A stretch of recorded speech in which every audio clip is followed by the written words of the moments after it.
जिनके खिताबत का डंका पूरे हिंदुस्तान में बज रहा है, नौजवानों के दिल की धड़कन आबरूए जलसा तक पहुंचने की जसारत हिम्मत जुर्रत कर रहा हूं। मैं निहायत ही अदब एहतराम के साथ खतीब जीशान जी सलाहियत हर दिल अजीज करोड़ों के मजमा में संजीदगी बख्शने वाला अदीब, ऐवाने बातिल में जलजला बर्पा करने वाला अमीर, शानशाह फिक्रो तदब्बुर फलके खिताबत के नैयर तामा है अल्लामा व मौलाना मुफ्ती साजिद हुसैन साहब चतुर्वेदी।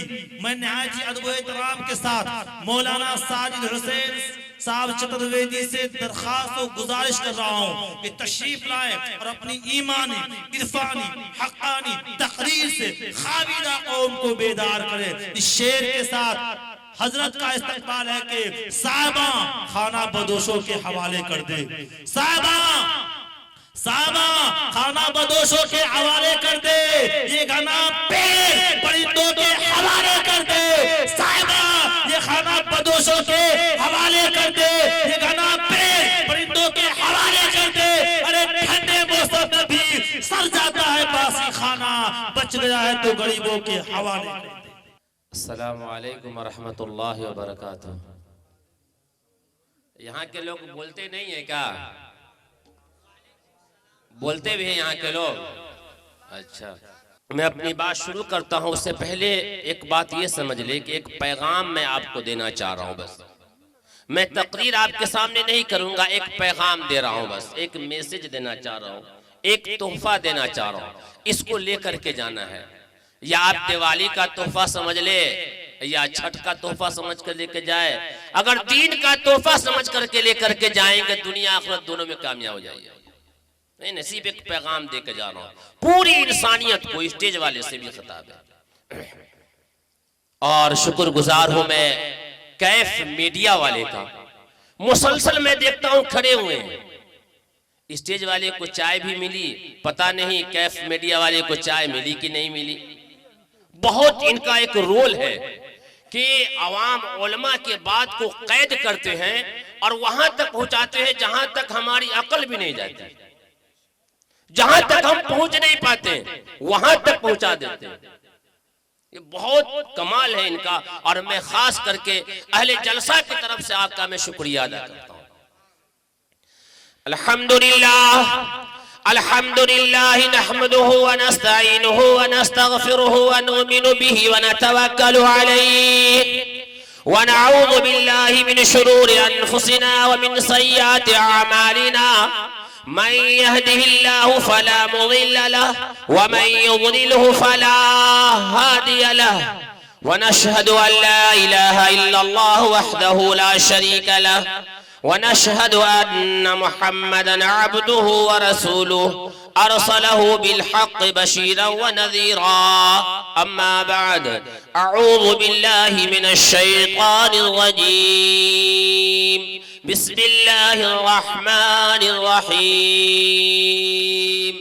कुन्तुम खैरा उम्मतिन उखरिजत लिन्नास तअमुरूना बिल मारूफ व तनहौना अनिल मुनकर। व क़ाल तआला फ़ी कलामिहिल अज़ीम इल्लल्लज़ीना ताबू व अस्लहू व बय्यनू फ़उलाइका अतूबु अलैहिम व अना अत-तव्वाबुर रहीम। वक़ाल तआला या अय्युहल्लज़ीना आमनू उदख़ुलू फ़िस्सिल्मि काफ़्फ़ा वला तत्तबिऊ ख़ुतवातिश शैतान इन्नहु लकुम अदुव्वुम मुबीन। क़ाल अन्नबिय्यु सल्लल्लाहु अलैहि वसल्लम लअन रसूलुल्लाहि सल्लल्लाहु अलैहि वसल्लम आकिलर रिबा व मूकिलह औ कमा क़ाल अलैहि सलातु वस्सलाम। क़ाल अन्नबिय्यु सल्लल्लाहु अलैहि वसल्लम या अय्युहन नास इन्न रब्बकुम वाहिद व इन्न अबाकुम वाहिद सदक़ल्लाहुल अज़ीम। एक ओम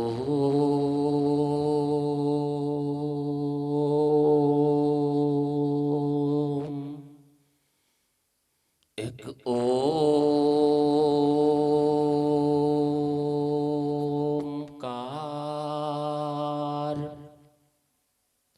सतनाम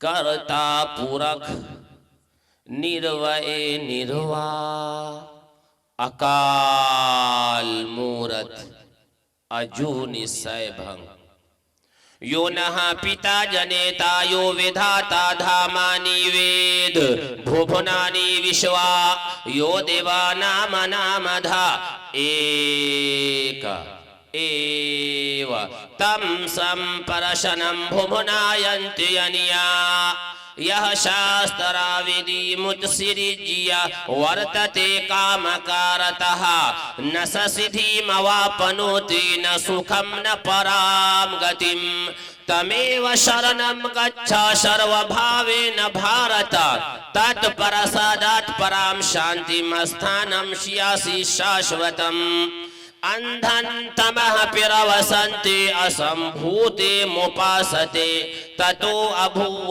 एव तियामृतः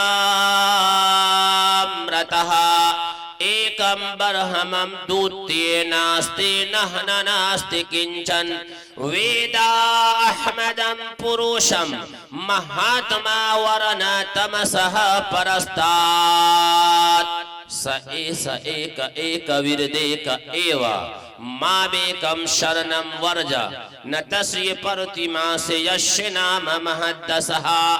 हमें बदलना है उम्मत के नौनिहालों का मिजाज। अब्दुल कलाम मौलाना अब्दुल जब्बार साहब देखिएगा, जाहिद वफा साहब भी देखिएगा। हमें बदलना है उम्मत के नौनिहालों का मिजाज। बिन तराशे हुए हीरे हमें अच्छे नहीं लगते।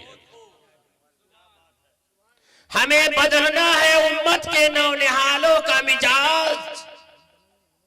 बिन तराशे हुए हीरे हमें अच्छे नहीं लगते। माशाअल्लाह, क्या बात। लिखना नहीं आता तो मेरे भाई पढ़ाकर हो जाएगी तेरी मुश्किल आसा कुरान पढ़ाकर।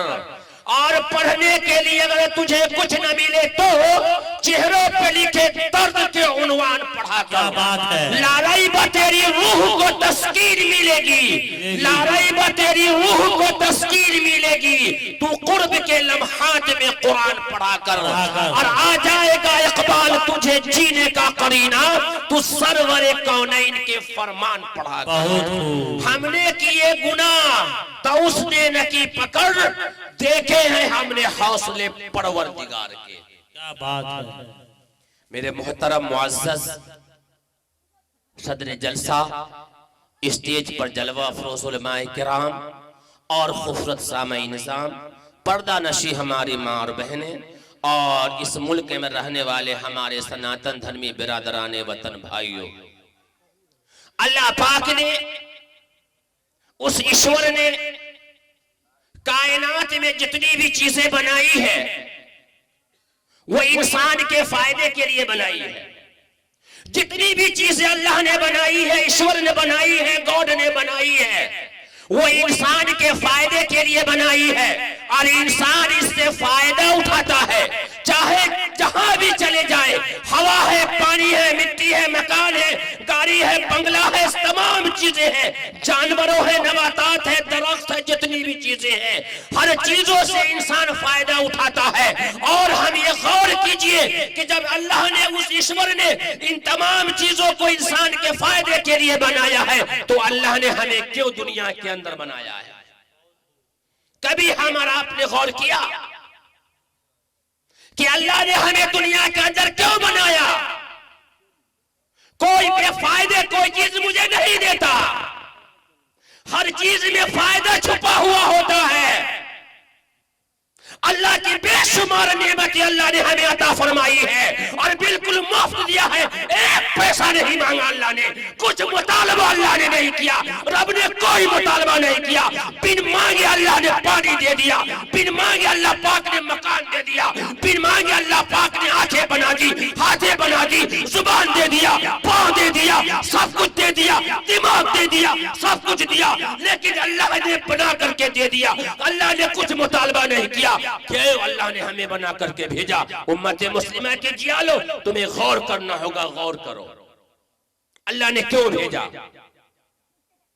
किससे पूछेंगे, किससे पूछेंगे अल्लाह ने क्यों भेजा? मौलाना से पूछे,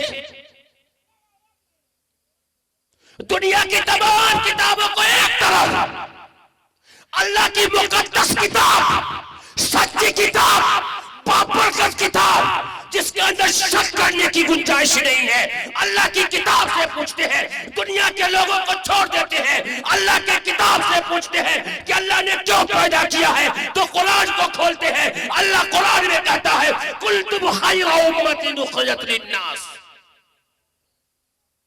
हम तुम्हें क्यों पैदा किया, कुंतुम खैरा उम्मतिन उखरिजत लिन्नास, तुम बेहतरीन उम्मत हो, लोगों के भलाई के लिए निकाली गई है।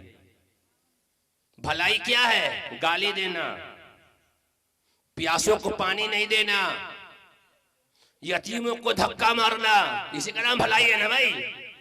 क्या है भलाई? कहां समझोगे?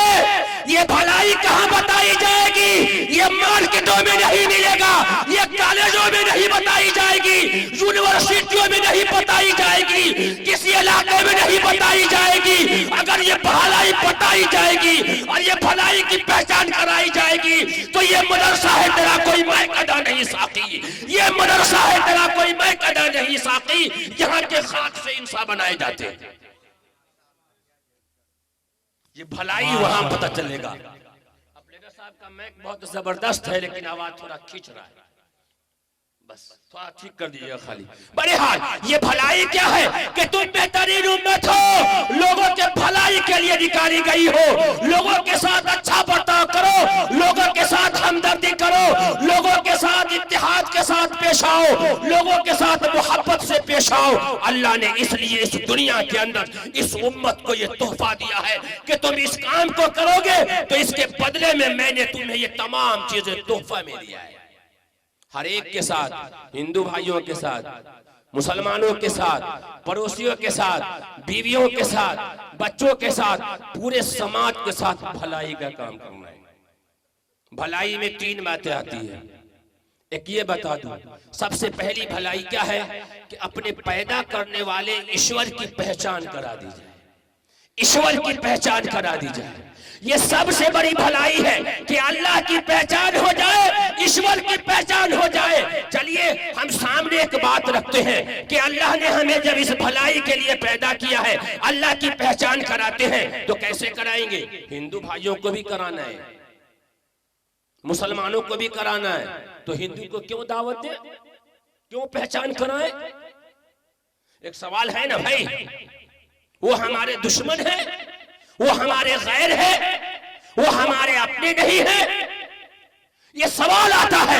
ऐ उम्मत मुस्लिमा के जियालो, ये पूरी दुनिया में बसने वाले जितने भी इंसान हैं और खास करके बिरादराने वतन हैं, ये हमारे दुश्मन नहीं है, ये हमारे गैर नहीं है, ये हमारे अपने भाई हैं। मीडिया के जरिए से, अखबारात के जरिए से जो मैसेज दिया गया है, जो पैगाम दिया गया है कि हिंदू मुसलमान का दुश्मन है, मुसलमान हिंदू का दुश्मन है, नहीं, ये संदेश था, ये पैगाम अगर किसी ने दिया है, भाई भाई का नारा अगर दिया है, तो अंतिम संदेश था, अंतिम दूत मोहम्मद साहब ने फरमाया या अय्युहन्नास इन्ना रब्बकुम वाहिद व इन्ना अबाकुम वाहिद, कि तुम सबका रब एक है और तुम सबका बाप एक है। पूरी दुनिया में बसने वाले इंसान वो हमारे दुश्मन नहीं है, बल्कि ये हमारे भाई है, ये आदि मानव की औलाद है, हजरत आदम की औलाद है, ये हमारे भाई नहीं है। और ये पैगाम अगर दिया है तो मोहम्मद सल्लल्लाहु अलैहि वसल्लम ने दिया है, और इंसानियत का पाठ अगर पढ़ाया है तो अंतिम संदेशता मोहम्मद साहब ने पैगाम दिया है। तो सबसे पहले आने वाला इंसान आदि मानो, मालूम है ना, आदि मानो मालूम है ना, जिसको आदम अलैहिस्सलाम कहते हैं। ईश्वर ने, अल्लाह ने जब उनको जन्नत में बनाया, स्वर्ग में बनाया और बना करके जब दुनिया में भेजना चाहा, तो आदम अलैहिस्सलाम को अल्लाह पाक ने अरब के अंदर भेजा। आदम अलैहिस्सलाम कहाँ आए थे? आदम अलैहिस्सलाम कहाँ आए थे?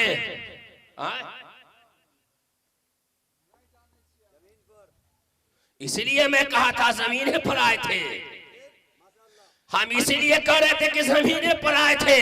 लेकिन हजरत मौलाना ताजुद्दीन साहब की बात कहा कि अपने दिलों पर लिख करके जाइए, वो कौम मिट जाती है जो अपनी तारीख को भुला देती है, वो कौम बर्बाद हो जाती है जो अपनी तारीख को भुला देती है। तो हम सबके बाप आए इंडिया में, हिंदुस्तान में, बंटवारा होने के बाद वो जगह चली गई श्रीलंका में, उसी से पूरी दुनिया चली। तो हम सबके बाप है आदि मानो, यानी आदम अलैहिस्सलाम। तो एक माँ बाप की औलाद आपस में क्या कहलाती है भाई, क्या कहलाती है? एक बाप की औलाद क्या कहलाती है? तो ये हमारे हिंदू भाई है कौन? ये हमारे हिंदू भाई है कौन? ये कौन है हमारे? ये हमारे भाई है। इससे अपने अच्छे ताल्लुकात किया जाए, इनसे राब्ता रखा जाए, इनसे मोहब्बत किया जाए। अगर ये भागे तुम इसके करीब जाओ, इनके दुख में, दर्द में, सुख में इनके सामने साथ दो। क्यों? ये आदम की औलाद है, ये मेरा अपना भाई है। इसी इंडिया की धरती पर अंग्रेज की हुकूमतें आई थी और अंग्रेजों ने अपने सिक्के जमाए थे। उस आजादी से पहले इंडिया की धरती पर हिंदू और मुसलमान एकजुट होकर के, एकता होकर के ऐसी आजादी की लड़ाई लड़ी कि अंग्रेजों के छक्के छोड़ा दिए, यहाँ तक कि अंग्रेजों का नाम और निशान इंडिया से मिटा दिया। तो अल्लामा इकबाल को कहना पड़ा, सारे जहां से अच्छा हिंदू सिता हमारा, हम बुलबुले हैं इसकी, ये गुल सिता हमारा। और मजहब नहीं सिखाता आपस में बैर रखना, हिंदी है हम वतन है, हिंदू सिता हमारा। आज भाईचारगी बनाने की जरूरत है। तो एक ये है, सबसे पहले आप आइए, बात आगे सामने नोट करते चले जाए। सबसे पहले अल्लाह की पहचान, ईश्वर की पहचान कराई जाए। अगर आप कुरान से बताएंगे कि अल्लाह एक है, उसी की पूजा हो, तो हिंदू भाई हमारे भाई क्या कहेंगे? भाई हम कुरान को क्यों माने? कुरान आपकी किताब है, हम तो गीता पढ़ते हैं, गीता में बताओ, वेद में बताओ, हम मान लेंगे। थोड़ा हम वेद को उठाते हैं।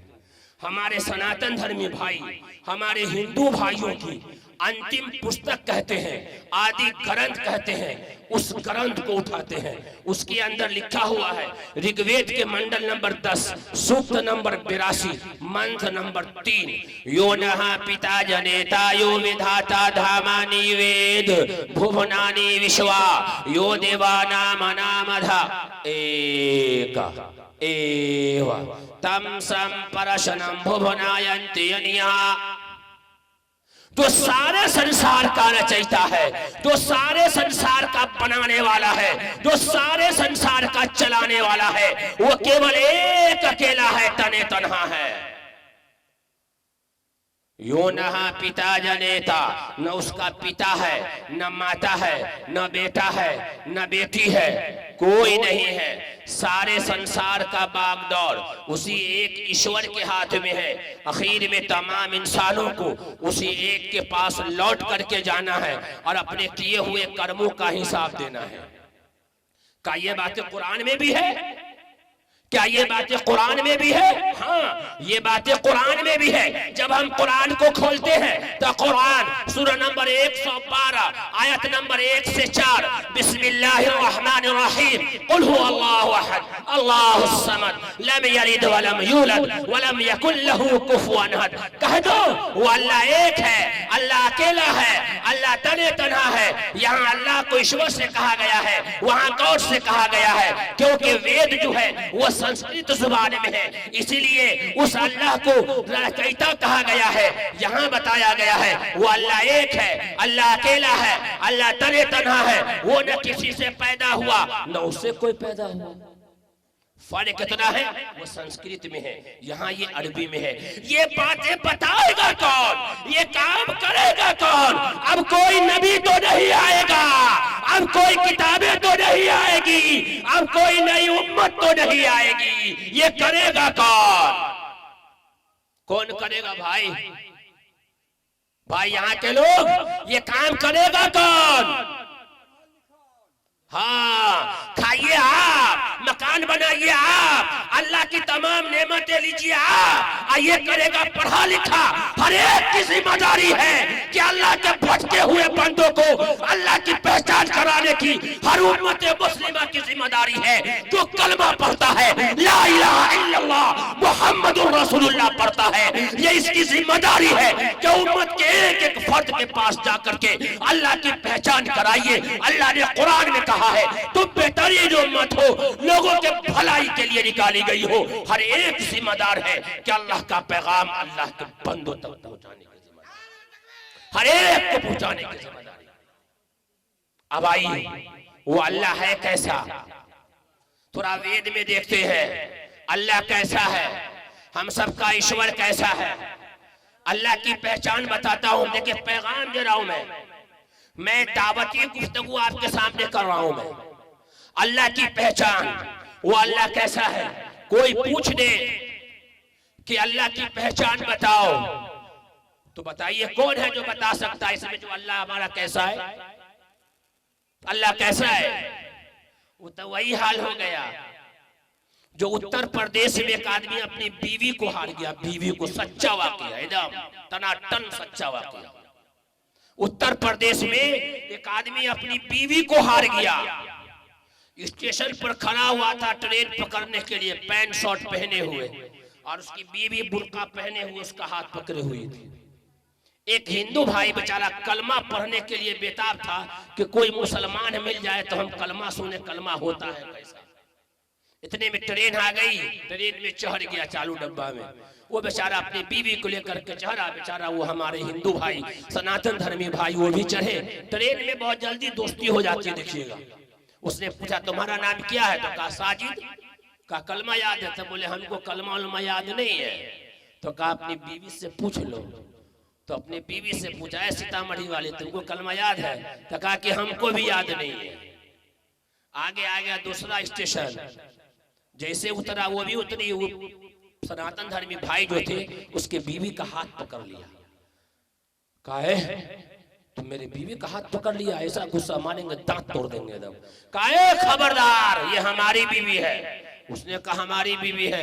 स्टेशन पर हंगामा हो गया, बाप रे बुर्का पहने हुई है, मुसलमान है, दंगा करा देगा।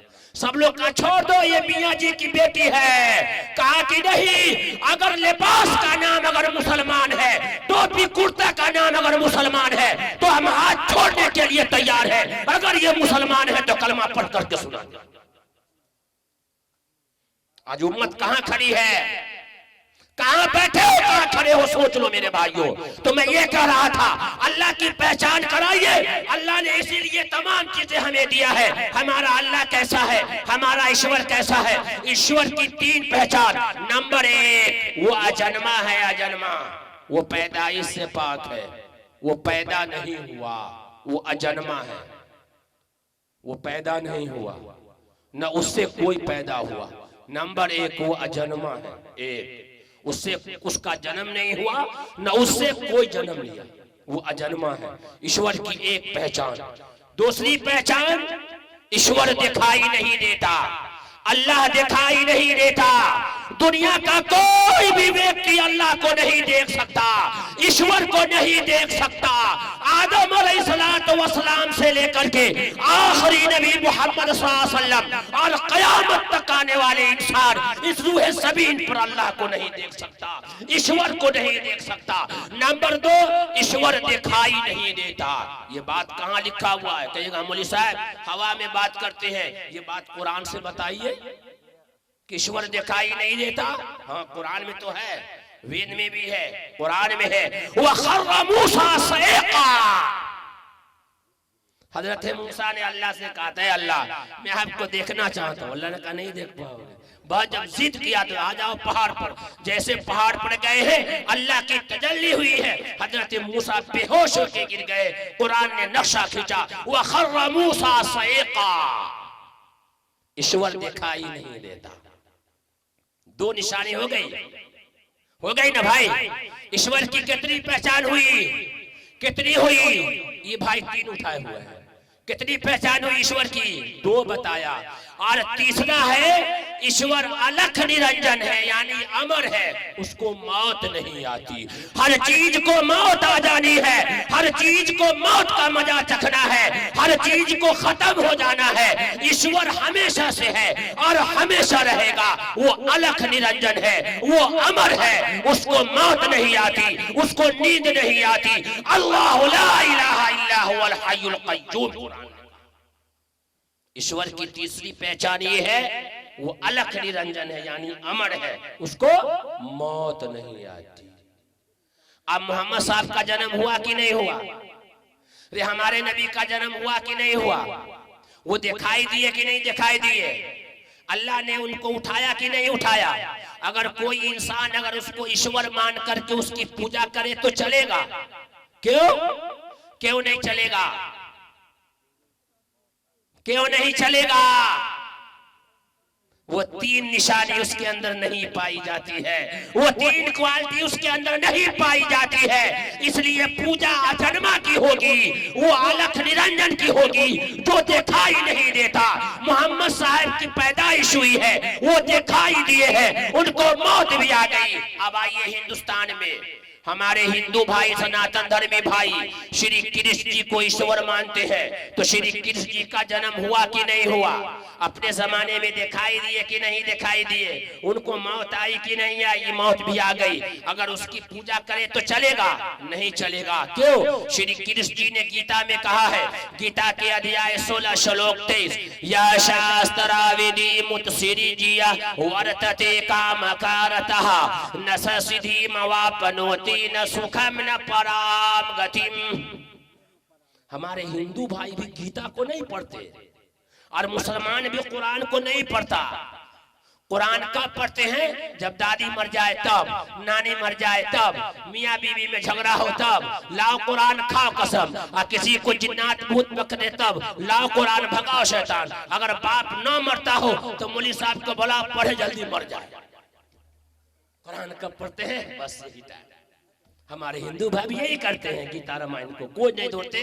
जब मरा तो पंडित जी को बुलाया। क्या फर्क है? हंसते हो? ये क्या फर्क है इस उम्मत में? जिस उम्मत पर पूरी जिम्मेदारी अल्लाह पाक ने उसके ऊपर डाली है, ये उम्मत आता हंसती है। अफसोस का मकाम है, अफसोस का मकाम है।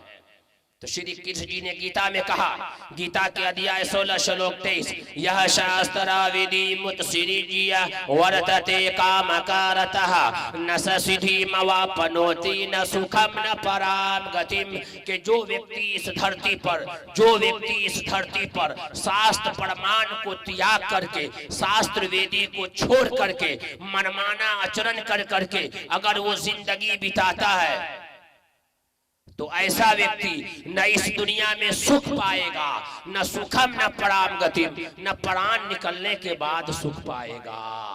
श्री कृष्ण जी ने कहा कि जो व्यक्ति इस धरती पर मनमाना आचरण कर करके चलता है, मनमानी जिंदगी गुजारता है, तो ऐसा व्यक्ति कभी इस धरती पर सुख नहीं पाएगा और मरने के बाद भी स्वर्ग में नहीं जाएगा। तो श्री कृष्ण जी के साथ जो लोग रहते थे, उसने कहा हमें शांति कहाँ मिलेगी, हमें सुख कहाँ मिलेगी? तो वही श्री कृष्ण जी ने गीता में कहा, गीता के अध्याय 18 श्लोक 63 में कहा, तमेव शरणं गच्छ सर्वभावेन भारत तत्प्रसादात् पराम शांतिमस्थानं श्यासि शाश्वतम्। कि हर प्रकार से, मौलाना यहाँ देखिए, हर प्रकार से तू उसके शरण में चला जा। अगर श्री कृष्ण जी ईश्वर होते, अल्लाह होते, गॉड होते, तो क्या कहते? हर प्रकार से मेरी शरण में आ जा। लेकिन श्री कृष्ण जी ने क्या कहा? तमेव शरणं गच्छ सर्वभावेन भारत तत्प्रसादात् पराम शांतिमस्थानं श्यासि शाश्वतम्। कि हर प्रकार से तू उसके शरण में चला जा, जिसके शरण में जाने से तुझे भी और हमें भी शांति मिलेगी। वो कौन है? वो अजन्मा है, जो दिखाई नहीं देता, जो अलख निरंजन है। उसी की पूजा होगी, उसी की इबादत होगी, उसी के सामने साष्टांग प्रणाम किया जाएगा। ए भाई, कोई आदमी ये चाहता है कि हमारी बीवी के साथ कोई पार्टनरशिप में रहे? कोई चाहेगा? एक आदमी अनहरा हो, नेंगरा हो, लुल्हा हो, बहिरा हो और शादीशुदा हो, वो भी नहीं चाहे, उससे पूछेगा तुम्हारे बीवी के साथ कोई पार्टनरशिप में रखना चाहते हो, वो भी नहीं चाहेगा कि मेरे बीवी के साथ कोई पार्टनर में रहे। जब हम शादी करके लाते हैं तो बीवी को क्या देते हैं? 3 चीज। कितनी चीज? 4 से 5 कोई नहीं देता।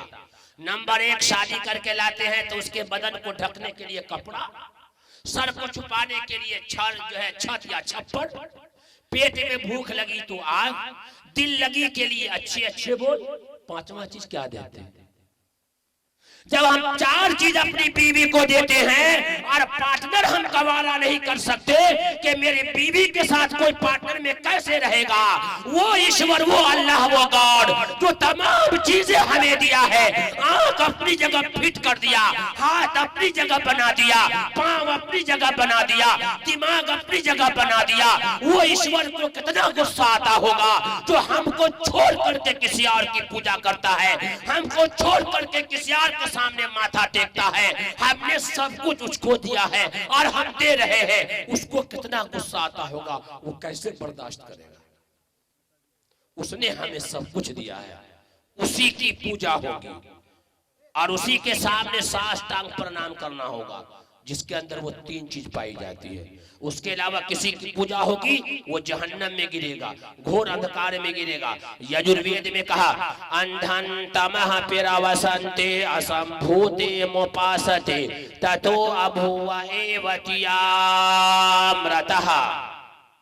जो लोग पेड़ की, पौधा की, हवाओं की, सूरज की, मिट्टी की, आग की पूजा करते हैं, वो घोर अंधकार में गिरेंगे। और उससे भी गहरे नरक में वो आदमी गिरेंगे जो अपने हाथ से बनाई हुई चीजों की पूजा करते हैं, यानी मूर्ति की पूजा। ईश्वर की कोई स्टेचू नहीं है, ईश्वर का कोई ढांचा नहीं है, उसकी कोई तस्वीर नहीं है। वेद ने कहा, न तस्य प्रतिमा से यस्य नाम महत्तसः। उस ईश्वर की कोई मूर्ति नहीं है, उसका कोई ढांचा नहीं है, वो निराकार है, वो अलख निरंजन है, उसका कोई स्टेचू नहीं है। जब ये बात हिंदू भाइयों से कहिएगा तो क्या कहेगा? मौलाना, हम उसकी पूजा थोड़े करते हैं, हम वहां तक ध्यान लगाने के लिए हम तस्वीर बनाते हैं। ये कहां की बेवकूफी है? अगर रोजाना एक आदमी 1 घंटा अपने बाप की तस्वीर को देखे तो चलते, उठते, बैठते, खाते, पीते, सपना में कुछ नहीं देखेगा सिवाय अपने बाप के, क्योंकि और उसके ज़हन में बैठा हुआ होगा। ईश्वर की कोई स्टेचू नहीं है, वो कैसा है? उसका वो अलख निरंजन है, उसका कोई ढांचा नहीं है। ऐ उम्मते मुस्लिमा के जियालो, अल्लाह के नबी अलैहिस्सलातु वस्सलाम ने अपने 30 साल जिंदगी में जो दावत और तबलीग किया है आपने, यही वो दावत है, यही वो काम है कि पूरी की पूरी इंसानियत जहन्नम के ठिकाने पे खड़ी हुई है। आज ये उम्मत सोई हुई है, बेदार नहीं है, और फिर ये रोटी है, तुमने काम को छोड़ा है, अल्लाह ने जिल्लत और रुसवाई तुम्हारे कदमों में डाला। मुसलमान एक डॉक्टर है, डॉक्टर, मुसलमान एक डॉक्टर है, और पूरी दुनिया के लोग मरीज है। अगर मरीज का इलाज न हो सही तरीके से तो डॉक्टर की पिटाई होती है। जी, मोहम्मद सल्लल्लाहु अलैहि वसल्लम दुनिया के सबसे बेहतरीन हकीम थे। ना ऐसा कोई हकीम आया है और ना कोई हकीम आएगा, ऐसा डॉक्टर, ऐसा हकीम जिसके पास कोई मरीज नहीं आया, हर एक के दरवाजे पे जा करके अल्लाह के नबी अलैहिस्सलातु वस्सलाम ने उनको हाई पावर का इंजेक्शन दिया है और कलमे का इंजेक्शन दिया है। पूरी दुनिया के लोगों ने आमीन और सादिक सच्चा माना है। आज उम्मत मुस्लिमा ने अपने डॉक्टर होने का दावा तो किया है, लेकिन टैबलेट नहीं दिया। तो क्या होगा? जब बीमारी बढ़ेगी तो लोग मारेंगे, तो मोम लिंचिंग आएगा। दवा मिलेगी, मोम लिंचिंग खत्म हो जाएगी। उसको दवा की जरूरत है, और वो दवा किया है अल्लाह का पैगाम अल्लाह के बंदों तक पहुंचा दिया जाए, यही वो जिम्मेदारी है। कुंतुम खैरा उम्मतिन उखरिजत लिन्नास तामुरून बिल मारूफ व तनहौना अनिल मुनकर। तुम बेहतरीन उम्मत हो, लोगों के भलाई के लिए निकाली गई हो। भलाई में सबसे बेहतरीन भलाई क्या है मालूम है? किसी को हमेशा हमेशा के लिए जहन्नम के आग में जलने से बचा लिया जाए।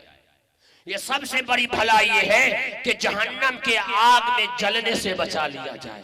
अल्लाह के नबी अलैहिस्सलाम ने यही वो दावत और तबलीग दिया कि उम्मत के एक एक अफराद के पास अल्लाह का पैगाम अल्लाह के बंदों तक पहुंचाना है। अब आइए, एक आदमी से मैंने कहा, रास्ते में मुलाकात हुई, सवाल करता हूं मैं मंदिरों में, तो कहता है मौलाना अंधन तमह पिरवसंते असंभोते मुपासते ततो अभुव एवतियामृतः, कि जो लोग पेड़ की, पौधा की, हवाओं की, सूरज की, मिट्टी की पूजा करते हैं वो घोर अंधकार में गिरेंगे। तो कहता है मौलाना हम उसकी पूजा नहीं करते हैं, हर कंकड़ में है शंकर, हर चीज में शंकर है, इसलिए उसकी भक्ति करते, उसकी पूजा करते।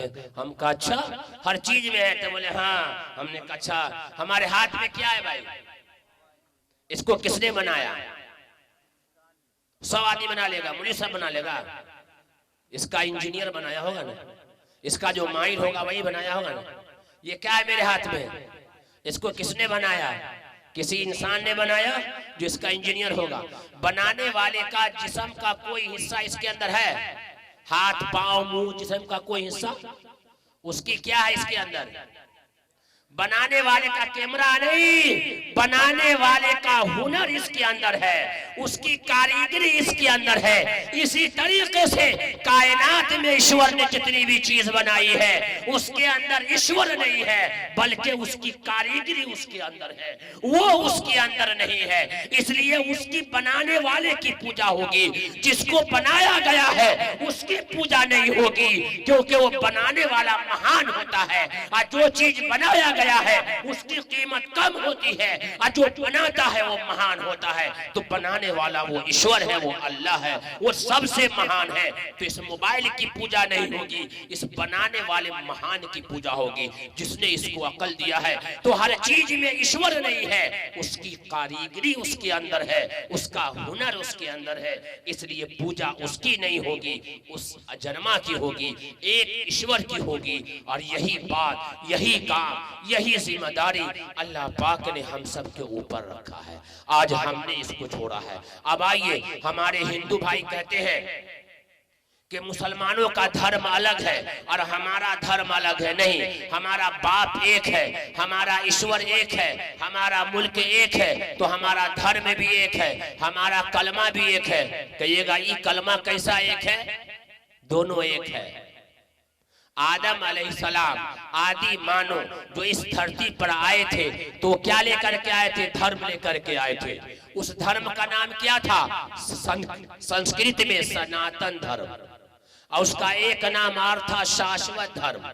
सनातन धर्म का माना यह है सीधा आकाश से आया हुआ धर्म, और उसका एक नाम और है शाश्वत धर्म, जो आगे भी हमेशा रहेगा।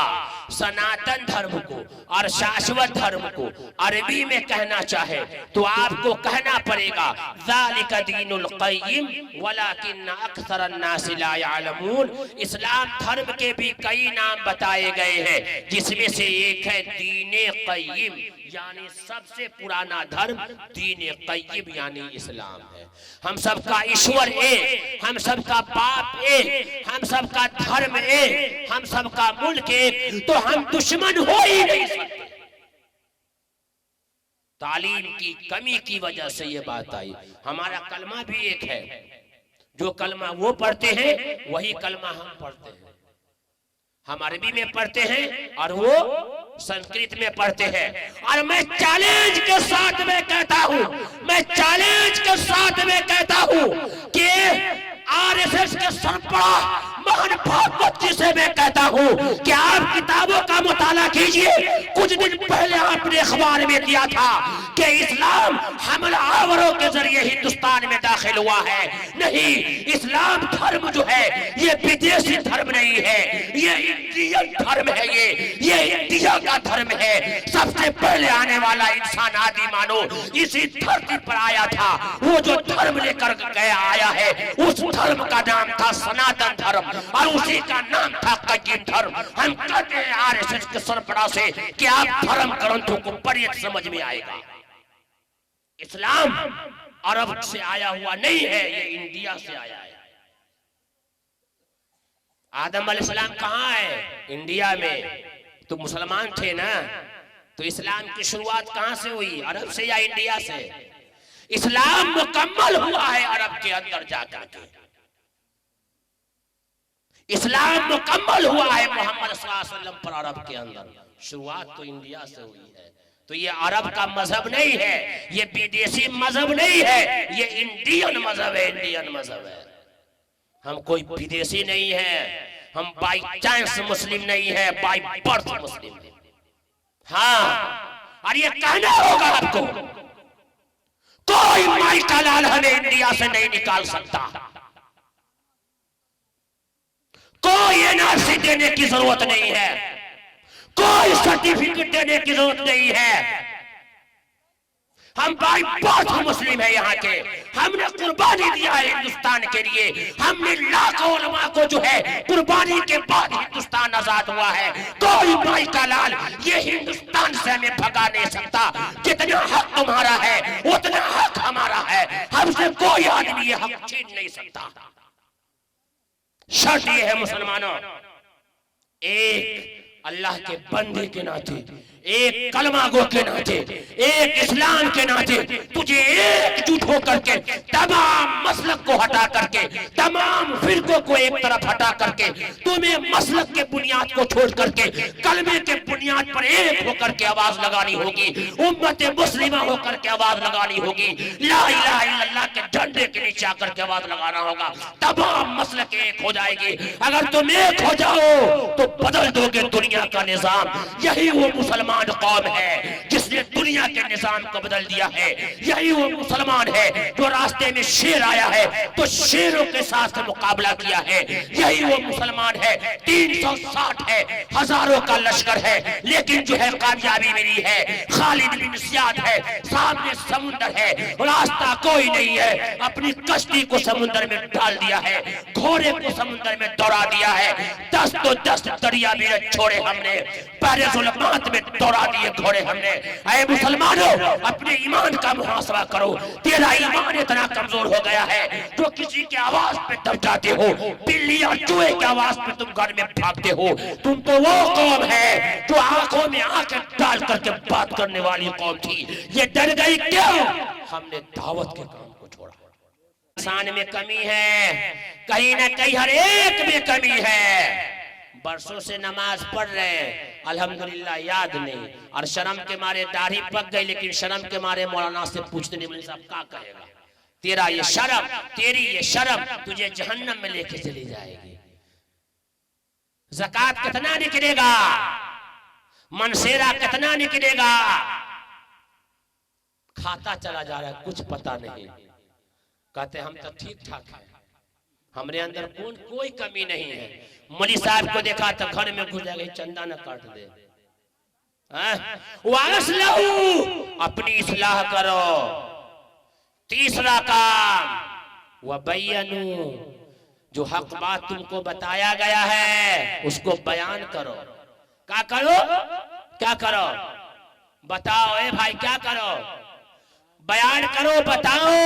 आज है नौजवानों, मैं तुमसे मुखातब होकर के मैं कह रहा हूँ। आज हमारा नौजवान इल्लल्लज़ीना ताबू, तौबा भी नहीं करता, वस्लु इस्लाह भी नहीं करता, और बताता है एक काम करता है, तीसरा काम बताता है। क्या? 3 काम करता है। टिकटॉक बनाता है, फेसबुक पे रहता है, यूट्यूब पे रहता है, अच्छा अच्छा गाना लोड करता है, और जहन्नम का रास्ता तैयार करता है। इसको भेजा, उसको भेजा, इसको भेजा, उसको भेजा। जिस नौजवान ने अपनी जवानी की हिफाजत कर ली, समझो वो कामयाब है। बेदाग जवानी बनाओ। तो अल्लाह के बंदों को अल्लाह की तरफ बुलाना, ये कौन लोग हैं? ये हिंदू भाई को भी, अपने भाइयों को भी, अपने घर को भी ये 3 काम कहो और इनको जो है दावत दो इस्लाम के बारे में।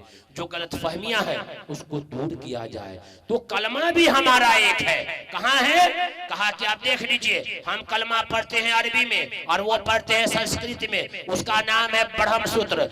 एकम ब्रह्मम द्वितीय नास्ति नहना नास्ति किंचन, कि ब्रह्मा एक है, दूसरा नहीं है, नहीं है, नाम मात्रे भी नहीं है। एकम ब्रह्मम द्वितीय नास्ति नहना नास्ति किंचन, के ब्रह्मा एक है, दूसरा नहीं है, नहीं है, नाम मात्रे भी नहीं है। इसी ब्रह्म सूत्र को अरबी में आप ट्रांसलेशन करना चाहे, अरबी में आप बोलना चाहे, तो आपको कहना पड़ेगा ला इलाहा इल्लल्लाह मुहम्मदुर रसूलुल्लाह। अल्लाह के सिवा कोई उपासनीय नहीं, अल्लाह के सिवा कोई पूजनीय नहीं, अल्लाह के सिवा कोई माबूद नहीं।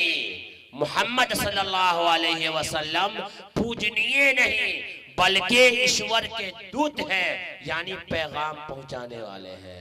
हमारा पैदा करने वाला ईश्वर एक, हमारा बाप भी एक, हमारा धर्म भी एक, हमारा कलमा भी एक, हमारा मुल्क भी एक। तो हम दुश्मन हो ही नहीं सकते।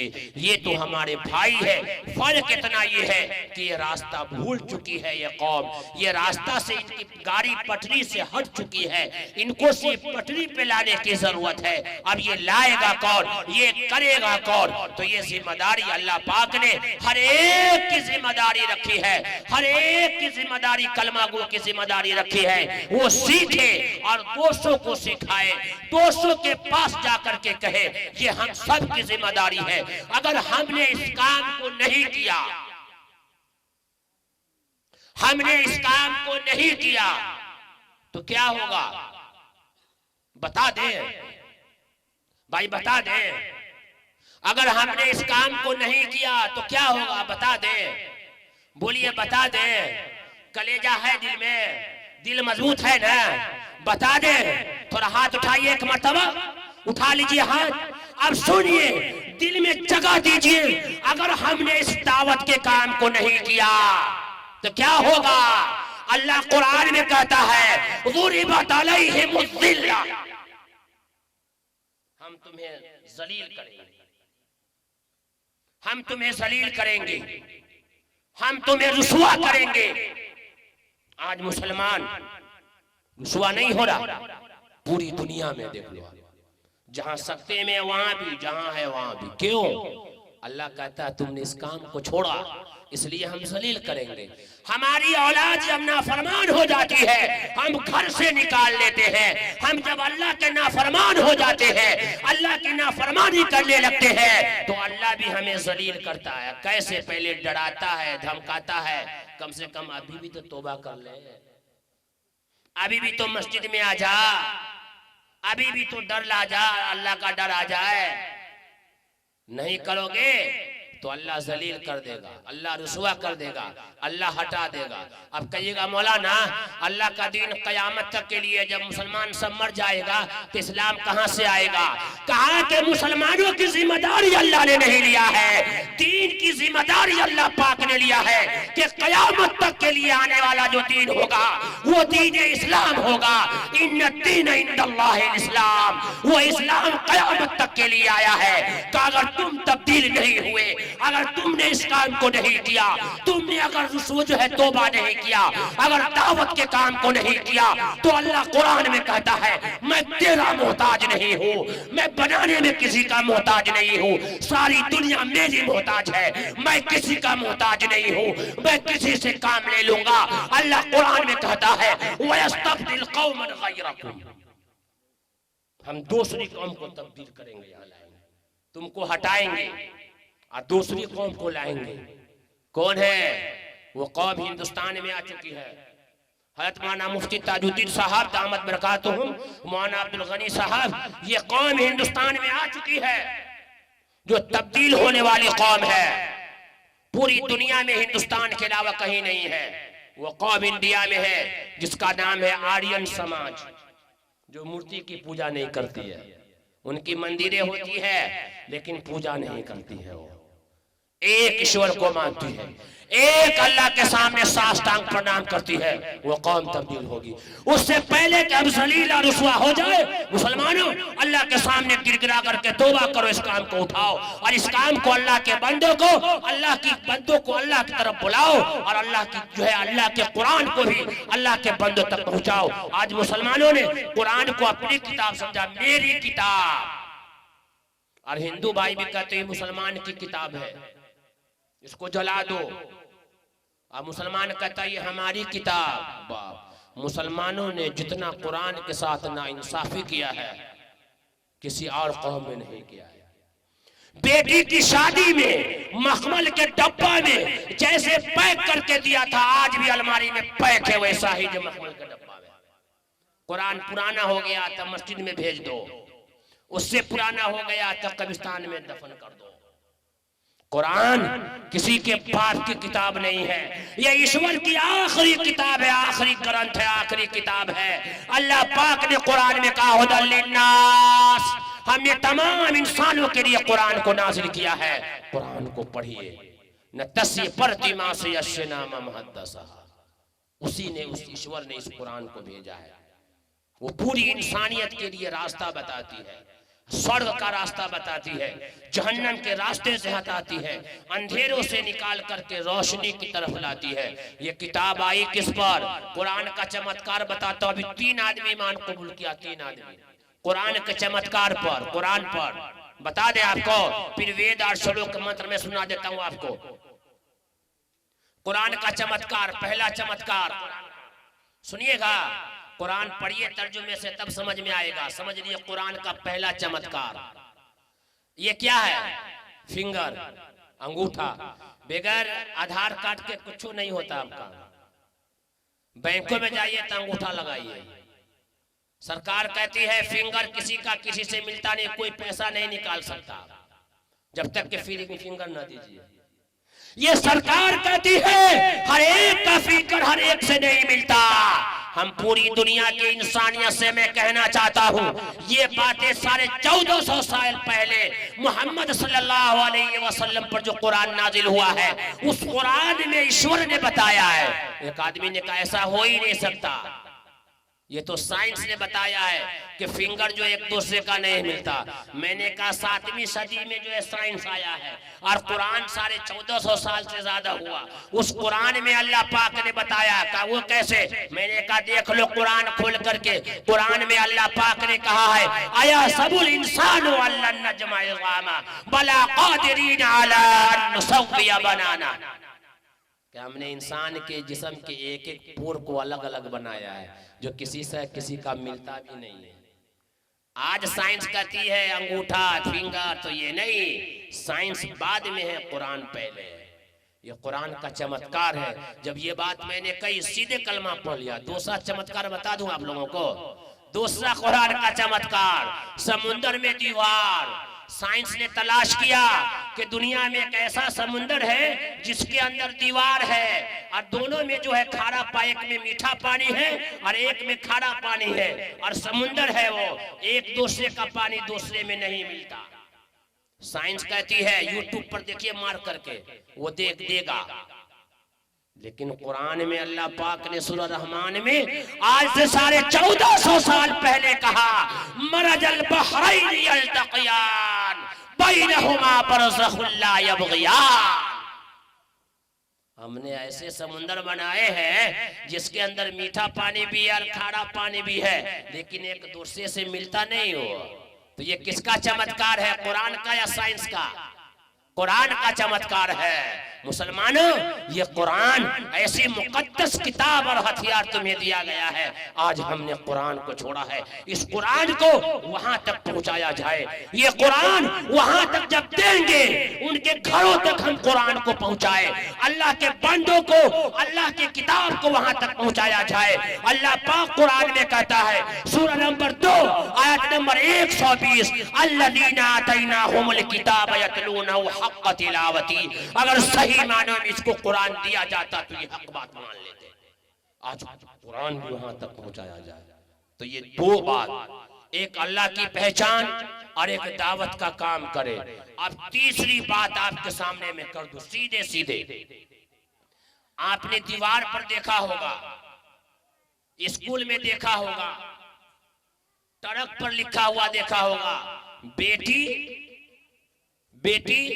भाई एक मतलब बोलिए सुभान अल्लाह, जम करके बोलिए, बेटी बचाओ और बेटी पढ़ाओ। ये नारा किसने दिया?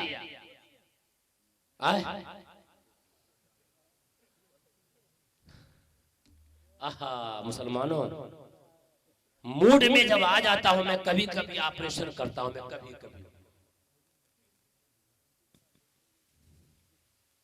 बेटी बचाओ और बेटी पढ़ाओ, ये नारा दुनिया का कोई प्राइम मिनिस्टर ने नहीं दिया। मुसलमानों, आज हिंदू भाई बिरादराने वतन मोहम्मद सल्लल्लाहु अलैहि वसल्लम को गाली देते हैं, बुरा भला कहते हैं। मुसलमान रोड पे निकल जाता है, हमारे नबी को गाली दिया, चक्का जाम करो, फांसी हो जाना चाहिए। हम कहते नहीं होना चाहिए। खता हमने की है, गलती हमने की है, हमने मोहम्मद की पहचान नहीं कराई है। वो मेरा ही नबी नहीं है, वो पूरी इंसानियत का नबी है। वो ऐ इंसानियत के लोगों, जिस नबी को तुम गाली देते हो, जिसको तुम बुरा भला कहते हो, वो हमारा ही नबी नहीं, पूरी इंसानियत का नबी है। वो अंतिम संदेशा है, अब कल की अवतार नहीं आएगा। मैं चैलेंज के साथ कहता हूं, असली हिंदू होने के लिए, असली सनातन धर्मी होने के लिए मोहम्मद साहब पर ईमान लाना जरूरी है। मुसलमानों, अगर आपको गुस्सा आता होगा तो माफ फरमा दीजिएगा कि मौलाना क्या बोल गए हैं। नहीं, गलती हमारी है। अगर हम नबी की पहचान करा देते, नबी के मकाम का पहचान करा देते, नबी की सीरत को हम बता देते कि जिस नबी को तुम गाली देते हो, जिस नबी को तुम बुरा भला कहते हो, वो नबी हमारा ही नबी नहीं है, वो तुम्हारा भी नबी है। ये बातें कुरान में भी है, ये बातें वेद में भी लिखी है, और कुरान में लिखा हुआ है, वो अमा रसूलना का इल्ला रहमतल लिल आलमीन, हमने तमाम आलम के लिए आपको रहमत बना करके भेजा है। और ये बातें वेद में लिखा है।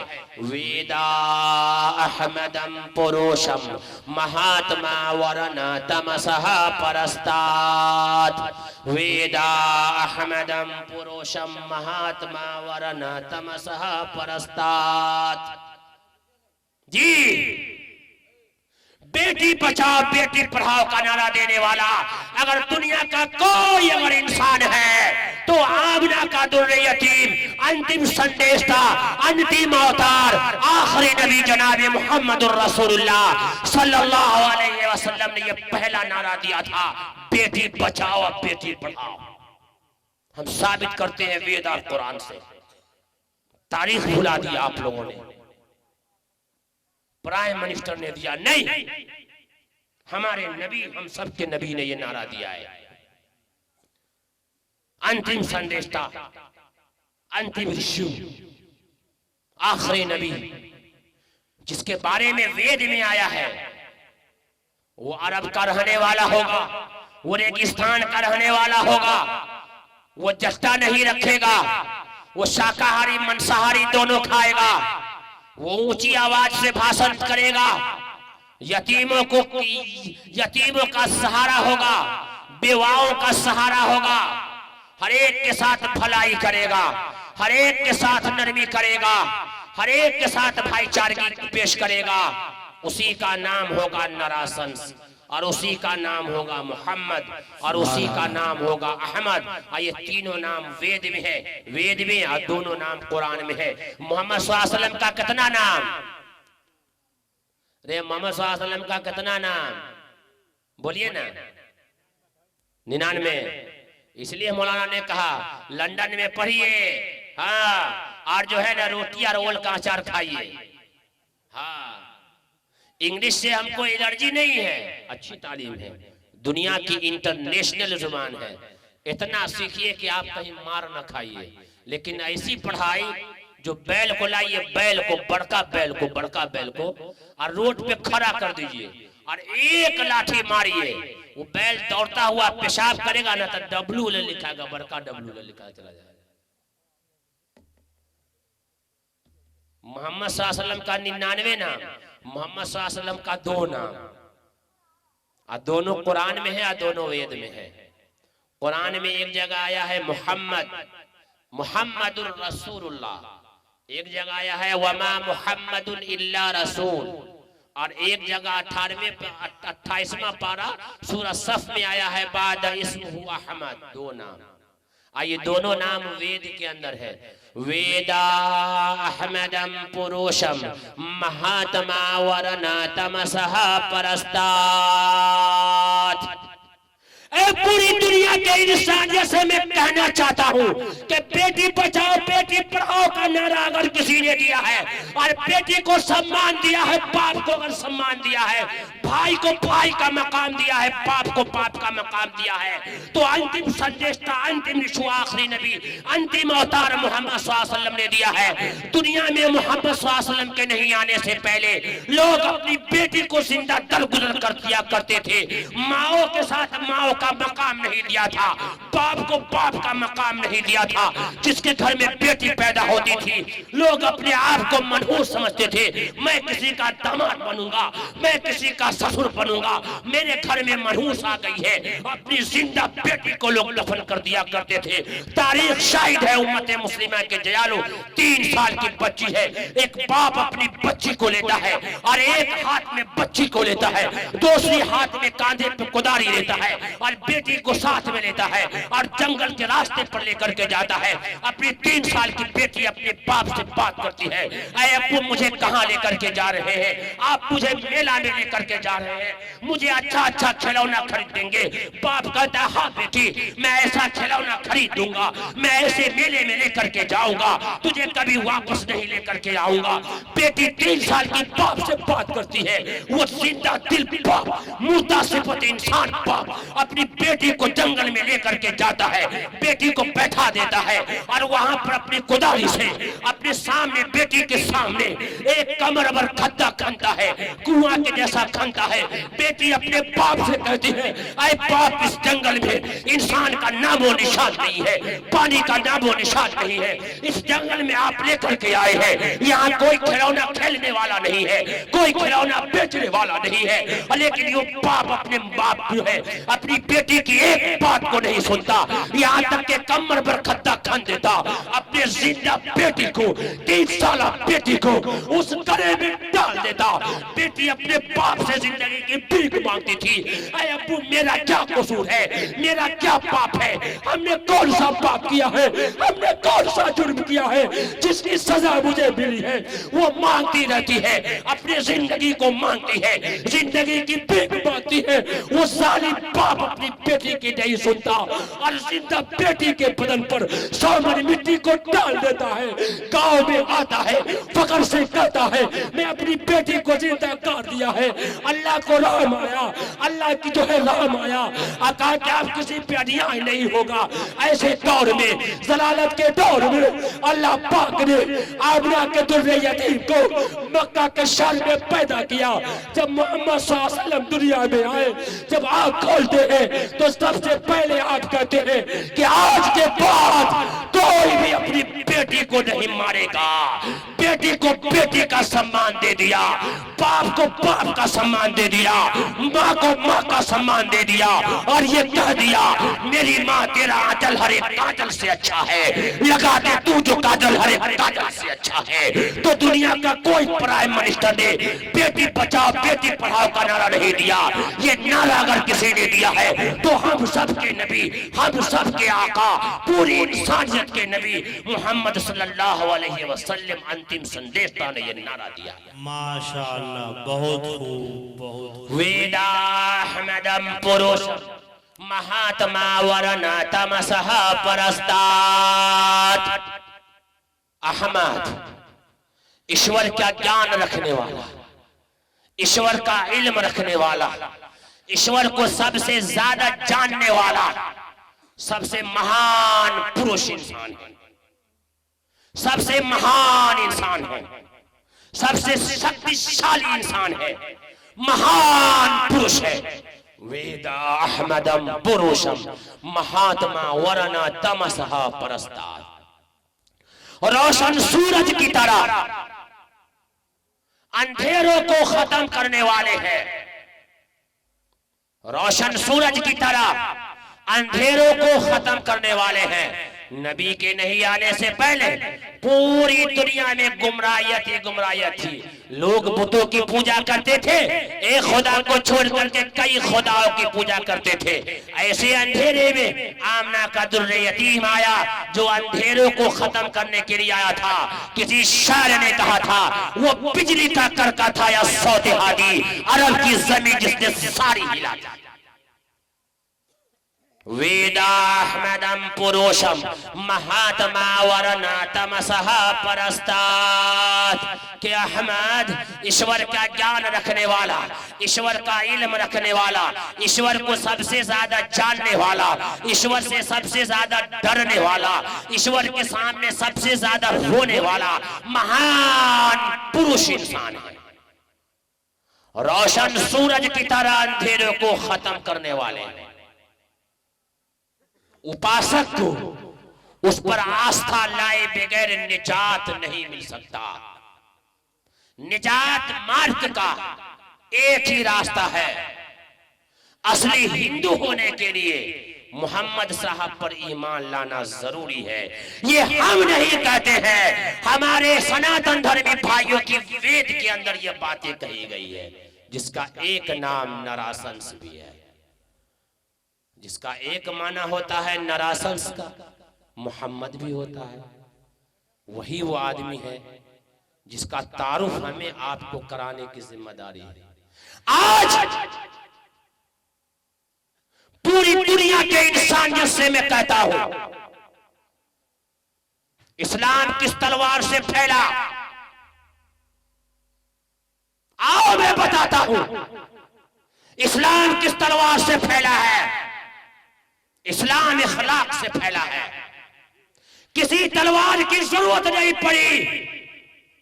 जो लोग जहर आलूद जुबान से बात निकालते हैं, जहर खोलते हैं, जहर निकालते हैं, हिंदुस्तान की गंगा जमनी तहजीब को खराब करना चाहते हैं, हिंदू मुस्लिम फसाद करना चाहते हैं, मैं उससे मैं कहता हूं कि इस्लाम हमलावरों के जरिए से दाखिल नहीं हुआ। इस्लाम ने तलवार नहीं उठाया है। अरे इस्लाम तो वो है जिसने अपने दुश्मन को भी गले लगाया है। अरे इस्लाम तो वो है जो यतीमों को सहारा दिया है। अरे इस्लाम तो वो है जो बेवाओं को गले लगाया है। अरे इस्लाम तो वो है जो प्यासों को पानी पिलाया है। इस्लाम तो वो है जो बेटियों के सर पे रोशनी को डाला है। अरे इस्लाम तो वो है जो इंसानियत को इंसान का पाठ बताया है। और इस्लाम मोहब्बत का पैगाम देता है, भाईचारगी का पैगाम देता है, इत्तेहाद का पैगाम देता है, मिलजुल करके रहने का पैगाम देता है, दहशतगर्दी की मुकम्मल मुज़म्मत करता है इस्लाम। इसी का नाम है मोहम्मद। वो हमारे ही नबी नहीं है, हम सब के नबी हैं। फिर लोग गाली दिया तो गुस्सा क्यों आया? हमने तारुफ नहीं कराया। पहले अपना जुर्म इकरार कीजिए। अगर मोहम्मद सल्लल्लाहु अलैहि वसल्लम का तारुफ करा देते, हज़रत अबू बकर सिद्दीक रज़ी अल्लाह ताला अन्हु जब ईमान लाए हैं, अपने पास बैठते थे, जो लोग आते थे उससे पूछते कि मोहम्मद के बारे में तुम्हारा क्या ख्याल। अगर कोई बात अगर कहता तो मोहम्मद सल्लल्लाहु अलैहि वसल्लम की मुकम्मल तरीके से तर्जुमानी कर देते, लोगों के अंदर से कंफ्यूज को दूर कर देते। आज उम्मत मुस्लिमा ने इस काम को छोड़ा है। कुंतुम खैरा उम्मतिन उखरिजत लिन्नास तामुरून बिल मारूफ व तनहौना अनिल मुनकर। आज हमने इस काम को छोड़ा है तो अल्लाह ने एनआरसी का हमारे सामने, हमारे गले में फंदा ला करके डाल दिया। जिल्लत और रुसवाई हमारे पास आ गई। शक्की निगाहों से लोग मुझे देखने लगे। अरे ऐसी तालीम दे दो अपनी बच्ची को, अपने बच्चों को भी कि मोमने की कसम जमाना ना आ जाए। ये मॉब लिंचिंग क्या है? ये नई कोई बात नहीं है। अरे मोहम्मद सल्लल्लाहु अलैहि वसल्लम के साथ भी मुशरिकीन मक्का ने मॉब लिंचिंग का मामला ताइफ के अंदर किया है। हजरत बिलाल हबशी के साथ भी जो मॉब लिंचिंग का मामला किया है, हजरत सुमैया के साथ भी मॉब लिंचिंग का मामला किया है। नाम कुछ और दे दिया गया है, इस वक्त नाम कुछ और दे दिया गया है। आज जितने लोगों के साथ मॉब लिंचिंग हुआ है, अभी हुआ है, एक भी दाई नहीं है। अल्लाह ने कहा है अगर तुम दावत के इस काम को करोगे तो तुम्हारा रोब हम जमा देंगे। ये अल्लाह के कुरान से पूछते हैं। अल्लाह कुरान में कहता है सनुल्क़ी फी क़ुलूबिल लज़ीना कफ़रू हो, अगर तुम इस काम को करोगे तो तेरा रोब और दबदबा हम जमा देंगे। अगर हमें रोब दबदबा जमाना है, आंखों में आंखें में डाल करके बात करनी है, तो अल्लाह के बंदों को, भटके हुए बंदों को अल्लाह की पहचान को कराओ। अगर इस रास्ते में तेरी मौत होती है, तेरे दोनों हाथ में जन्नत का रास्ता तेरा लिखा है। हमने छोड़ दिया इस काम को, इसी चीज को कहा। तो एक तो अल्लाह की पहचान करानी है, मोहम्मद सल्लल्लाहु अलैहि वसल्लम की रिसालत की पहचान करानी है, और आखिरत की पहचान करानी है। पूजा उसी एक अजन्मा की होगी, उसी एक की होगी। अब आइए पूजा कैसे किया जाता है, एक पूजा करने का तरीका मैं बता दूं। अभी एक जगह मंदिर में, कल ही तो थे हम नेपाल में, रात में मैं पूजा कर करके मंदिर का प्रोग्राम था, मैं बताया, लोग परेशान हो गए, मौलाना ये तो मैंने देखा ही नहीं भी कभी किताब में। मैंने कहा आपने किताब तो कभी खोल के पढ़ा ही नहीं तो देखेंगे कहाँ। आज मुसलमान भी नहीं पढ़ता बात कुरान को, और जो पढ़ता है ना वो तर्जुमे से नहीं पढ़ता कि अल्लाह क्या कहता है। नहीं, कुरान को तर्जुमे के साथ पढ़ा जाए, तर्जुमा समझा जाए। नहीं आता है, इमाम साहब को पकड़िए और कहिए तफसीर कीजिए मौलाना, तर्जुमा सीधा सीधा तर्जुमा बताइए, सीधा सीधा। अल्हम्दुलिल्लाह रब्बिल आलमीन, तमाम तारीफ उस अल्लाह के लिए, उस ईश्वर के लिए तमाम जहान का पालनहार है, और रहमान रहीम बड़ा दयालु है, जो बार बार रहम करने वाला है। मालिक यौमिद्दीन, वो रोज़े जज़ा का मालिक है, वो परलोक का मालिक है। इय्याका नअबुदु व इय्याका नस्तईन, ए अल्लाह, ए ईश्वर, हम तेरी ही पूजा करते हैं, तेरी से सहायता मांगते हैं। ए अल्लाह, हम तेरी ही इबादत करते हैं और तुझी से मदद मांगते हैं। ये सीधा सीधा तर्जुमा तो हर एक को हक है घर में पढ़ने का। आप तफसीर नहीं कर सकते हैं, जो बातें आवंती लेनी है वो आप नहीं ले सकते, ये उलमा ही का हक है। लेकिन सीधा सीधा तर्जुमा तो आप पढ़ सकते हैं। लेकिन हमने कुरान को समझने की फिक्र नहीं की, कुरान को पढ़ने की फिक्र नहीं की। हमने दीनी तालीम को पीछे रखा, पीछे, और इस तालीम को आगे रखा। ऐ उम्मत मुस्लिमा के जियालो, 2018 में या 2019 में सीतामढ़ी जिले से पुपरी ब्लॉक से 19 लड़कियां मुर्तद के शिकार हो गई। मुस्लिम पर्सनल बोर्ड की रिपोर्ट। अगर उम्मत को बचाना है तो दावत अल्लाह के कुरान को सीखो। तो इस चीज को हमें करना है। और हमारे हिंदू भाई, जब कोई आजान देता है मुसलमान, उसको गुस्सा आता है। अब देखो मुसलमान सब नमाज पढ़ने जाएगा, उसी नमाज को कहते हैं अरबी में सलात, और इसी को संस्कृत में कहते हैं साष्टांग प्रणाम, यानी पूजा करने का तरीका, यानी 7 अंकों को ईश्वर के सामने टेकना, इसका नाम है असल में पूजा। और यही बताने की जिम्मेदारी अल्लाह पाक ने दिया है। उस जमाने में लोग इसी तरीके से पूजा करते थे। लेकिन आज जो लोग पूजा करते हैं, सीधे मंदिरों में जाकर के पलट जाते हैं और पूरे जिस्म को जो है जमीन से लगा देते हैं। शायद के उन लोगों को मालूम नहीं है, और इन लोगों ने जो है धर्म ग्रंथ को नहीं पढ़ा, जिसकी वजह से ये गलत तरीके से करते हैं। और हमारे पंडित जी भी सही तरीके से इस चीज को नहीं पढ़ते हैं। पूजा करने का एक तरीका मैं आपको बता दूं, एक चीज बता दूं, उसको चालू कर देना। मैं बात को समेट रहा हूं, एक बात बता दूं। देखिए, हर इंसान की यह जिम्मेदारी, हमारी नहीं, हर एक की जिम्मेदारी, मौलाना की जिम्मेदारी, माली साहब की, मास्टर की, टीचर की, हर मुसलमान की जिम्मेदारी। आपको करने का तरीका बताया है। हम लोग दाई दावत के काम को लेकर के उठे, हम बड़े बड़े जगहों पर बताइए कि 7 अंकों को ईश्वर के सामने टेकना, 7 अंकों को ईश्वर के सामने टेकना, यानी जमीन से लगा हुआ हो, जिस्म का 7 आज़ा जमीन से लगा हुआ हो, इसी का नाम है साष्टांग प्रणाम। यानी दो पांव यानी दो पांव जिस्म से लगा हुआ, मेरा पांव कितना लगा हुआ है जिसे? दो, और हमने यहाँ लगाया, कितने लगे हुए?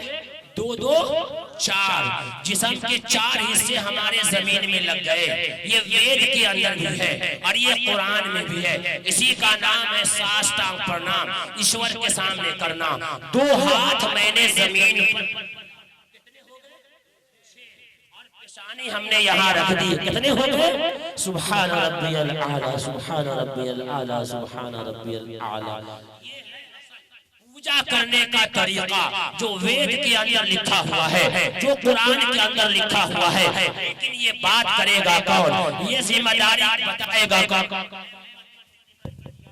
आज हमें उम्मत मुस्लिमा को इस काम को बताने की जरूरत है, इस काम को करने की जरूरत है। यही वो काम है जो अल्लाह के नबी अलैहिस्सलातु वस्सलाम ने अपने 300 साल जिंदगी में किया है और रो रो करके किया है और पत्थरें खाई है। आज आपको डर है, मैं मंदिरों में जाऊंगा लोग मुझे मारेंगे, मैं किसी को कलमे की बात बताऊंगा लोग मुझे मारेंगे।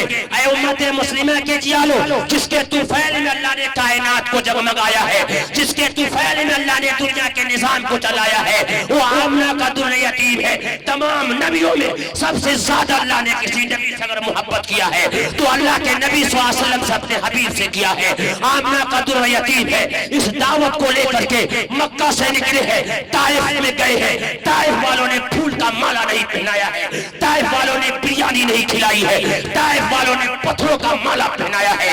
इतना मार मारा है, इतनी पत्थरें बरसाई है कि आमना का दुर्र यतीम जहाँ पांव रखता है तो खून के निशान आते हैं। मक्का की धरती पर आओ, जब मक्का में नमाज पढ़ता है तो मुशरिकीन मक्का जो है उसके गले में चादर लगा देते हैं, ऐसा कस करके खींचता है कि जान निकल जाएगी। और वह क्या सुनो, आमना का दुर्र यतीम है। अल्लाह की बात अल्लाह के बंदे तक पहुंचाने के लिए जाते हैं। मक्का का दुर्र यतीम है, मक्का के मुशरिकीन मक्का जो है आमना के दुर्र यतीम के सर पर गिलाजत को डाल देता है। और तो आगे आओ, अपने चचा अबू जहल है जो आप सल्लल्लाहु अलैहि वसल्लम को कितनी तकलीफें पहुंचाई है, गालियां करती है। आमना के दुर्र यतीम के चेहरे पर लोगों ने थूक दिया है, लोगों ने गालियां दी है, लोगों ने पत्थरें बरसाई है। लेकिन आका सल्लल्लाहु अलैहि वसल्लम ने इतनी परेशानियां झेलने के बाद, इतनी मशक्कत झेलने के बाद भी दावत के इस मनसब को नहीं छोड़ा, दावत के इस काम को नहीं छोड़ा। एक फिक्र, एक पूहन थी कि अल्लाह का एक बंदा अल्लाह की पूजा करने वाला बन जाए, अल्लाह से गिराने वाला बन जाए, जहन्नम की आग से कैसे बच जाए। इसलिए अल्लाह पाक ने तमाम नबियों की उम्मतियों को अशरफ नहीं कहा, बल्कि तमाम नबियों की उम्मतियों को अल्लाह ने अशरफ नहीं कहा। मोहम्मद सल्लल्लाहु अलैहि वसल्लम की उम्मतियों को अल्लाह पाक ने सबसे अफजल कहा है। क्यों कहा है? कि तुम बेहतरीन उम्मत हो, लोगों के भलाई के लिए निकाली गई हो। क्यों? अल्लाह के बंदों के पिछड़े हुए बंदों को अल्लाह की दावत देना, अल्लाह की पहचान कराना। अगर इस काम को करोगे तो अल्लाह कहता है इन तंसुरुल्लाह यंसुरकुम व युसब्बित अक़दामकुम, हम तुम्हारे कदम को जमा देंगे। माशाअल्लाह, बहुत खूब, जज़ाक। कौन दावा करता है? अल्लाह। इन तंसुरुल्लाह यंसुरकुम व युसब्बित अक़दामकुम, हम तुम्हारे कदम को जमाएंगे। जमाया है अल्लाह ने, जमाया है। 360 हजारों का लश्कर कामयाबी मिली। मुल्क शाम के रास्ते पर शेर आया। किसी ने जाकर के कहा मुल्क शाम के रास्ते पर शेर आया है। एक गया है नबी का शहदाई, नबी का आशिक। शेर यूं गुर्राया, कहा तुम जंगल के शेर हो सकते हो, मैं मोहम्मद का गुलाम हूं। तुम्हें किसने कहा है मोहम्मद के गुलामों का रास्ता रोकने के लिए? मौलाना अब्दुल जब्बार साहब, तारीख अगर गलत है तो बताइएगा। तारीख ने लिखा है, आंखें में आंखें डाल करके बात किया है शेर से मोहम्मद के गुलामों ने। और तारीख ये बताती है कि शेर तुम दुबाता हुआ रास्ता छोड़ करके निकलता है। उम्मत मुस्लिमा के जियालो, तुम शेर हो, तेरे सामने कोई माई का लाल आज भी आंख डाल करके बात नहीं कर सकता। क्यों? अगर तुम आ जाओ, एक हो जाओ, एक प्लेटफॉर्म पर हो जाओ, एक दावत को लेकर के चले जाओ, मसलक को अपनी जगह छोड़ो, अपनी जात बिरादरी को लगा रखो, एक कलमे के बुनियाद पर दावत को लेकर के उठो, दुनिया का कोई माई की लाल तेरे सामने आंख नहीं लगा सकता। अल्लाह कहता है मैं जमाऊंगा तो जमाएगा। वो अल्लाह जो आग में हिफाजत किया है इब्राहिम का, वो अल्लाह जो कुएं में हिफाजत किया है यूसुफ का, वो अल्लाह जो गारे सोर में हिफाजत किया अपने नबी का, वो अल्लाह जो मछली के पेट में हिफाजत किया है यूनुस का, वही अल्लाह कह रहा है आज कहां हो, किधर हो, खाओ पकाओ मौज से सो जाओ। यही जिम्मेदारी थी। मार तो खाओगे। मुसलमानों की जिम्मेदारी ट्रैफिक पुलिस देखा अपने शहर में जो रास्ता बताती है सिंगल के पास 4 रास्ते पर, वो रास्ता गलत बताती है सीधा या गलत? सीधा रास्ता बताती है। चलिए 4 रास्ता है, इधर वाले को सिंगल दिया, इधर वाले को दिया, इधर वाले को दिया, आप इधर है, इधर वाले को नहीं दे रहा है। धूप है, धूप में आप खड़े हुए साइकिल लेके कितना देर इंतजार कीजिएगा? 1 घंटा, 2 घंटा, 3 घंटा। जब आप धूप में चलने लगिएगा तो गाड़ी हटाइएगा और सीधे कॉलर पकड़ेगा। ये सबको तुम रास्ता बता रहा है और हमको क्यों नहीं दे रहा है? मारधार शुरू। आज जो रुसवाई हो रही है, मारधार हो रही है। हम ट्रैफिक पुलिस के मानंद है। हमारा काम था रास्ता दिखाना, न सियाही के दुश्मन न सफेदी के दोस्त। हमको आईना दिखाना है, दिखाते हैं। हमें सीधा रास्ता जन्नत का दिखाना था। हम ट्रैफिक पुलिस के हिसाब से हम दुनिया के अंदर है, हर एक को सही रास्ता दिखाना था। हमने रास्ता दिखाना छोड़ दिया तो अल्लाह ने कहा जा ज़ुरिबत अलैहिम ज़िल्ला, जा ज़िल्लत की जिंदगी गुजार। हमने नहीं। यह शास्त्राविधि मुत्सिरी जी अवर्तते कामकारतः न ससिद्धि मवापनोति न सुखम न पराम गतिम तमेव शरणं गच्छ सर्वभावेन भारत तत्परसादात् पराम शांतिम स्थानम शियासि शाश्वतम। तो इस काम को करना है, इस काम को सीखना है और इसको समझ करके करना है तो फायदा क्या होगा? इस काम को करेंगे तो क्या होगा? अल्लाह के नबी सल्लल्लाहु अलैहि वसल्लम फरमाते हैं, ऐ अली, अगर तेरे दावत से एक भी आदमी अगर शिर्क से तौबा कर लेता है, कलमा पढ़ लेता है, तो जन्नत की जमानत मैं लेता हूं। अगर जन्नत में जाना है तो इस काम को सीखिए, इस काम को कीजिए, अपने बच्चों को दीनी तालीम दीजिए, मदरसों से मोहब्बत कीजिए, मदरसे वालों से मोहब्बत कीजिए, मोहब्बत जो है आशिक रसूल से कीजिए, मदरसे के बच्चों पर मेहनत कीजिए, मदरसे की तालीम पर मेहनत कीजिए। दुनिया की तालीम इतनी दे दीजिए अपने बाल बच्चों को जो कहीं कुछ जो है गड़बड़ी न हो, कहीं मोहताज न हो। और किसी से मत डरिए, अल्लाह से डरिए। अल्लाह के घर को आबाद कीजिए, नमाज की, कुरान की तिलावत को अपने घरों में भी कीजिए, मस्जिदों में भी कीजिए और ईमानदार होकर के रहिए। और गैर मुस्लिम भाइयों से, हिंदू भाइयों से राब्ता अच्छा रखिए, उनसे राब्ता रखिए। जब उनके करीब जाइएगा तब आप इस्लाम को बता सकते हैं, उसके करीब होना है। मोहम्मद सल्लल्लाहु अलैहि वसल्लम ने ये तरीका बताया है, इसलिए मोहम्मद सल्लल्लाहु अलैहि वसल्लम के तरीके पर हम लोगों को जिंदगी गुजारना है, जिंदगी बनानी है। तब हम दुनिया में भी अच्छे रहेंगे और मरने के बाद भी अल्लाह पाक हम सबको बेहतरीन जगह अता फरमाएगा। ये चंद बातें मैंने आपके सामने रखी है।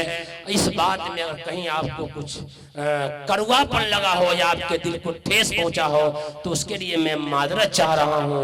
और फिर मैं मुबारकबाद पेश करता हूं आप तमाम सामईन का कि अल्हम्दुलिल्लाह अल्हम्दुलिल्लाह अब तक के आप तमाम हजरात जगे हुए हैं। और नाज़िम मदरसा का और नाज़िम निज़ामत मौलाना अब्दुल जब्बार साहब कलीमी और शायर इस्लाम जनाब जाहिद वफा कैसर राना और मौलाना ताजुद्दीन साहब तमाम स्टेज पर उलमा की तमाम लोग लोगों की कि आपने इस नालायक को लायक समझ करके आपने बुलाया है।